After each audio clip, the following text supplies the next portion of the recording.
I've been working in the Magento ecosystem for about 10 years now, since 2008, mostly on the merchant side, and more recently working for Psyberware.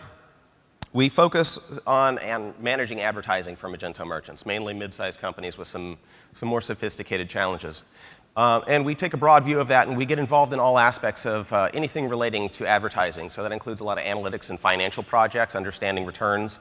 Also, the technical issues of creating shopping feeds, tag manager, all that sort of stuff. A lot of conversion tracking issues. So today I want to talk a little bit about the opportunity of improving profitability for merchants through data quality improvements. And then specifically address some of the issues that typical Magento merchants have with different product types in Magento. There's a lot of issues there. And then kind of follow a perspective of first looking at how to get products approved, how to make those products more findable in Google, and then how to ultimately get more clicks on those products so we can make more sales. So the opportunity here is vast. There's a whole lot of merchants out there where Google Shopping ads are driving like 25 or 50% of their total revenue. Also, the Google Shopping feeds are used in a lot of other platforms. You can use them for remarketing ads on Facebook, for example, and a whole lot of other marketplaces. So I think this is a good place to start with some of these things. When an agency or SI sets up a new site, a new M2 site for a client, they frequently do a really good job of getting the products exported out of Magento. But then oftentimes there's a little bit of a stumbling block there where additional work doesn't get done. And the merchant might not have the technical sophistication to deal with some of the issues that come up. But you got to think, in order to make money, we have to get the product exported out of Magento, right? We have to get the product approved, no data quality issues. Then we have to get the product found by a user when they're searching for something on Google, right? Then they actually have to click the ad. And after all that, we stand a chance of making a conversion. And we focus a whole lot on that top line, and we neglect a lot of things in the lower part of that funnel. So that's the area we're going to talk about the most today. And right off the bat, I'll say that product types in Magento are one of the major things that confuse people. So I'm not going to go through all the product types. That could be its own presentation, but we'll take a few examples. Configurable products are very common on merchant sites, but they're basically a violation of a whole lot of policies on the Google product feed side. So, we have this situation where you're going to select a few things and configure the product and add it to your cart. And that seems intuitive to an end user. And what that ends up being in the Magento database, I'm sure just about everybody in the audience understands this, is you have a number of simple products with individual SKUs, and they're sort of collected under a parent product. So once you make your configuration choices from the drop-down, it actually adds the simple product. That's what you check out. That's what you purchased. But on the Google side, Google has all these policy requirements that basically say if you have a product that varies on anything, you can't add that to the feed. You actually need to add the individual product variants. So if the shirt can come in several different sizes, every one of those sizes needs to be a separate product in the Google feed. You're not supposed to include the parent configurable product. It causes all sorts of problems and all sorts of policy violations, and that's where you get disapprovals. And then there's a special field in the Google product feed specification, the item group ID. That is the field where you're tying all the simple products, all the individual variants together under a common code so Google understands that they're all variants of the same basic thing. So this is possible to set up in most of the feed extensions, but it's amazing how many people don't actually set this up correctly. So as an example, in the shopping feed, we have the individual SKUs set up as separate products. We do not include the parent configurable, but the only place the parent configurable is referenced is that item group ID field that ties them all together. And then we need to use the extra optional attributes in Magento or in the Google feed spec to list how these the variants differ. So landing pages are the other really big problem with configurable products. Because if you've got the individual simple products set to be visible in your on your site, you can use those individual simple product pages as the landing pages for the ads. So that's easy, but a lot of sites actually don't do that because they want all the link juice to flow to the parent configurable product, or they have other reasons they don't want them in the sitemap or being visible and exposed to the rest of the world. So there are a couple workarounds that you can do. Magento out the door does support the ability to add this pound sign, 142 equals 168, and 93 equals 50. And that's basically saying if you put that URL, or that extension on the end of a URL, you can basically pass some configuration information to that configurable product page. And JavaScript on the page is going to then set the correct size based on the attribute ID and the option ID. And it's going to pre-select the right product. Theoretically, it's going to show you the right image, and that's going to give the user that experience of actually seeing the thing that they clicked on in the ad on the configurable product page. One point I will note is that if you're using swatches, this breaks. There's a little bit of a JavaScript bug right now that hasn't been fixed yet. But if you have drop-downs, it works just fine. So in a case like this, your shopping feed, the links to the actual products would just look like that. You'll have the pound sign and then those attribute codes. So obviously, that's a little hard for, say, somebody on the marketing side of the business to figure out what's the correct product URL for an extra small blue shirt. So there's a couple shortcuts for how to do that easily, and if you want to talk about that, ask me questions later. But you don't need a developer to figure that out. It's actually pretty easy. So another product that causes people a lot of problems are group products. This is a product type where it's actually several simple products on the same page. None of them are really the main product. This causes a lot of issues, similar to configurable products with the Google policies, but even some additional issues because Google needs to see, they need to see the price of the product on the landing page needs to be the most prominent price on the page. Of those three, none of them are the most prominent. So we have the same issues as configurable products where we actually need to list all the products separately, but in this case, we can't even use this as a landing page. So if you actually think about what a grouped product is, it's a category. Google looks at this as a category. It's a collection of 3 products. None of them are the most prominent, and it violates so many policies you basically can't use these in Google. Bundled products have a lot of problems, except not always. So if you have a simple static bundle that always includes, say, the same 3 products, you can't configure it. It's always just 3 products. You can do that in the Google Shopping ads. You have to set a special field, is bundle to yes, and the product image has to show all 3 products, but you can use a bundled product in a context like that as a landing page. It's got one price. The price doesn't vary. But if you're doing any sort of complicated configuration, like I just showed you out of the default, the sample data on the Magento 2 default install, you got something with all sorts of checkboxes and the product pricing is not a static price all the time, there's absolutely no way to use these inside of Google Shopping. And instead, you have to include all the simple products and deal with them individually. So most people are aware of all the issues with getting products approved or rejected in Google Merchant Center. Let's talk about just a few of those issues that relate to Magento. One thing to understand is that the product feed specs have a lot of information in there, and only the requirements matter for getting products approved. There's a lot of stuff in there that talks about best practices or what you should do, but you read that specification very carefully and understand what is required. That's all you need to do to get products accepted. Forget everything else at this point. Also, in Merchant Center, you're going to see a lot of warnings and notifications on things where there's something not quite right. Google wants you to do something different. Again, none of this matters for getting products approved, so just skip it for now. And one of the easiest ways to fix a lot of these data quality issues is actually with a new feature that Google released, I don't know, it's maybe just over a year ago called supplemental feeds. The really easy thing here is that you can go in and create a supplemental feed and it'll patch the data in your main feed. So sometimes it's more complicated, there's more departments involved, maybe you've got integrations with PIM systems, you're trying to pull data from multiple sources, and making a change to the Magento feed extension is actually rather difficult. But you can go directly into Merchant Center, create a supplemental feed, it's a Google Sheet, you're just setting an ID column to your SKU, and then whatever other columns you want to override, and you can just let a marketing employee go in and edit that Google Sheet and patch data that's incorrect and very quickly fix things. Now, from a development perspective, it's also very useful because your feed generation could take 2 hours in the middle of the night, and you might not be able to wait till tomorrow all the time to test something out. But you can create a supplemental feed, patch an individual product, and try to fix a data issue. It's still going to take some time to refresh that data. Maybe you're going to go through half an hour between iterations, but you can use these to really quickly iterate and solve problems, and then you can fix the main Magento feed later when you have some issue. I use these all the time with clients. So G10 issues, aka UPC codes, this is probably the major reason for product disapprovals at this point with your average merchant. Google uses these codes to basically determine what is this product and understand what it is in the context of all the other people advertising as well. They're really easy to find usually, but they're just labor intensive. And again, if you can just use supplemental feeds to debug these things and push them down to lower level marketing employees or whoever you've got that's maybe a little bit less dollars per hour, A whole lot of these could just be found by searching for the same product on Amazon. Somebody's already got the UPC code listed.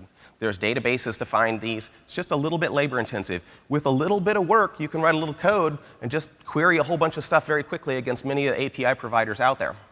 But some of the really common errors are just caused by Microsoft Excel. So people pull in large spreadsheets with all these numbers, many of which have leading zeros. They pull it into Excel and then export it as a CSV or tab-separated file. So 2 key issues. Number 1 is leading zeros get dropped because Excel says this is a numeric field, so we're just going to chop off these leading zeros when we export it. All right, that's a problem. And most UPC codes in North America start with a 0. So we almost always lose data when we do that. The other thing is the checksum at the end. That's an issue that comes up a lot when people in warehouses are keying in numbers. They see a barcode like this, and they key in the 10 digits in the middle, and they don't realize the 0 at the front and the 4 at the end are also part of the UPC code. But that 4 at the end is a calculated field, and if you don't have it, you can just calculate it, add it on the end. So between fixing the problem with dropped leading zeros and calculating checksums on the end, you can really quickly take 2,000 G10s that are in error and check them all. The other way Excel kills G10s is they convert them to scientific notation. So if you ever see one of these, 6.5, E plus 11, you know that somebody edited in Excel.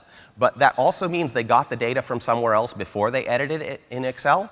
So you just have to go back to that original data source and don't screw up this time and import it correctly. It's really simple to fix these things. Images too small, major issue that's really easy to fix on a Magento site. It's, we've got this requirement that you have to have 100 by 100 pixel images minimum. So here's a lawnmower blade that's only 86 pixels high. That's a perfectly fine image. All we've got to do is, a simple, shell script command to recenter that on a 100 pixel high canvas with a white background and save that image out. It can be that simple. It's really easy to write some PHP code to scan every image on a site and fix them all quickly. 5 minutes. I mean, maybe it takes you a couple hours to write some code to do something like that, but it's easy. You can do it from a command line, or if you've got a whole lot of labor and you want to throw it at designers, you can give them 500 images, and a lot of Photoshop folks are really fast, and they can go in and batch it up and get it done really quickly as well. But I do like the automated solutions a little bit better. So missing attributes. Google gives you an error and says, hey, you're missing a color attribute. And the color is required for products that vary based on color. Well, one thing you have to ask yourself is, how does Google know that this product even has a color? Because all they know about this product is what you told it. So frequently, Google's machine learning algorithms are kind of like scanning through the product title and description, and they're seeing things that suggest this varies by color. And they're saying, oh, I saw red show up in the title and also the description. Again, you can fix a lot of these very, very quickly just by using some regular expression pattern matching, finding the products that have these errors, looking at what color words are in the titles and descriptions, and just adding these optional fields to patch them. Very quick, very easy. So landing pages, Google will, I already talked a lot about landing pages. I'm not going to go into it much more, but Google basically wants to make sure that the price, availability, and condition of the product on the landing page match what you have in the feed. And that's the ultimate problem with a lot of the different Magento product types, because Google can't parse one of those grouped product pages and figure out what the price is when you land 3 different things on that page. So there's also some issues sometimes with schema.org markup, the hidden fields on the page that sort of signal to Google what the different fields mean and which product they're associated with. So you get issues with, there's an invalid price and the price is set to 0, and that's almost always because somebody added a configurable product to the feed. What's the price of a configurable product? It kind of doesn't really have one. What's the availability of this virtual parent product? What's the condition of this virtual parent product? It just doesn't exist. So you can fix most of these issues with understanding the Magento product types. Findability is something that is far more important than we give it credit for when we're just looking at how to get products approved. So findability, we're just talking about when a user types a search into Google, how do they find the right answer to their query? How do we match them to the right product? And this is where all the best practices that are in the product feed spec start to become very important, because Google gives a lot of clues about how they're matching searcher intent with your data in the best practices and the recommendations that they have, and also some of their policy documentation. So, in this particular case, when we're talking about the link, what the landing page needs to be, they're saying, hey, it's best if you pre-select the correct variant, right? They're saying things like that. So a lot of, maybe that one doesn't matter for findability, but recommendations in general, many of the recommendations on various Google product feed attributes are very important to findability. The other thing is, I said before, those warnings in Merchant Center don't affect product approval, but a lot of them really do have to do with findability. Google's going to give you some errors about, well, there's some ambiguous GTINs. We can't determine really what the right code is for this product based on what you told us. Well, you think about it. They're using that GTIN to identify the product and match searches to it. So maybe the product isn't disapproved, but if you resolve those warnings, you're going to get a lot more searches matching the right products, and a lot fewer of the wrong searches wasting money on clicks that you don't want. So the title attribute is generally regarded as the most important. That's just the name of the product. The Magento product name is probably not ideal because you probably didn't write the Magento product name with an eye towards essentially its SEO use. People have different things they do for like the title, the meta titles, and so on, or what we do for a product name on the page and how we're putting it in in H1 or an H2 and so on. But that product name might not be right for a shopping ad. There's kind of a whole different set of ideas. You definitely want the top keywords in there. You want the top keywords at the front of that. And you want to have attributes that vary. So if it's a blue shirt, you want to say it's a blue shirt. You've got to think about what matters most to searchers and put those most important words first. This is something you really can't automate, obviously. But it's crazy important, and if you can get somebody to work on this, you can at least kind of follow the 80-20 rule and get people to work on the data for the top-selling products and make them even better.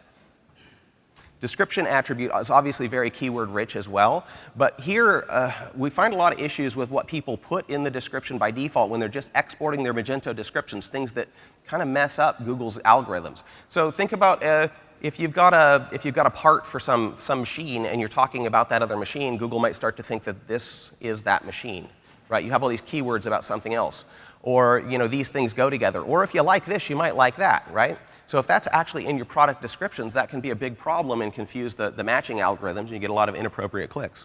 Also, all that fluffy marketing double talk, just business jargon, talking about how great your company is, that's not relevant to a searcher, and that's just actually going to make the matching searcher intent to the products that much worse. So there's a lot of things that are really good to include, but oftentimes it's more important to figure out what to chop out of the descriptions before they're exported to Google. So findability, I've already hyped on G10s and how important those are. There's a lot of products that don't have UPC codes, so if you can have a manufacturer brand and part number, that's the next best thing.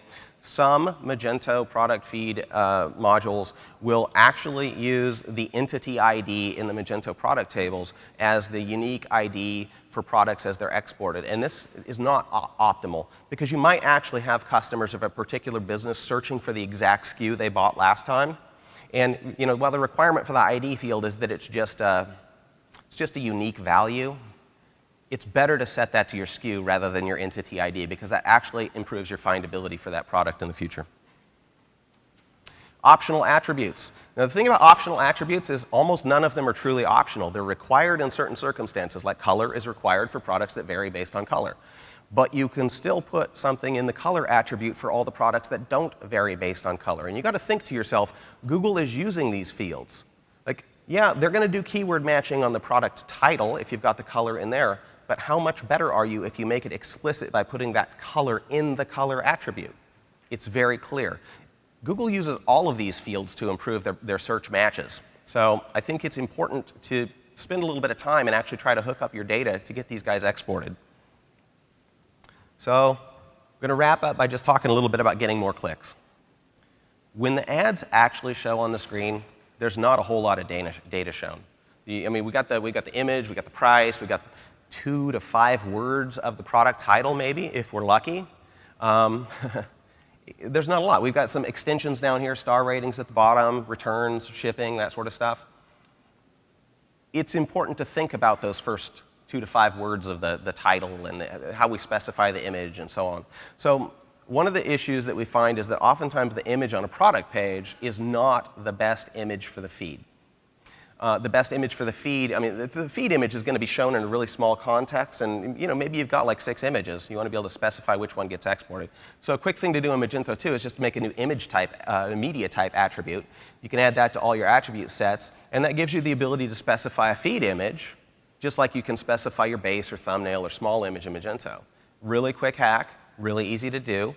you can configure your feed extension to use the base image by default, but if there's a feed image set on a particular product, use that one instead. Can really help. So product title, since so much of the title isn't visible, you sort of have to think about what are the most important words to display to the user. This is something that not a lot of Magento merchants actually put a whole lot of time into. But that's rewriting all of those titles to get those most important words right at the front.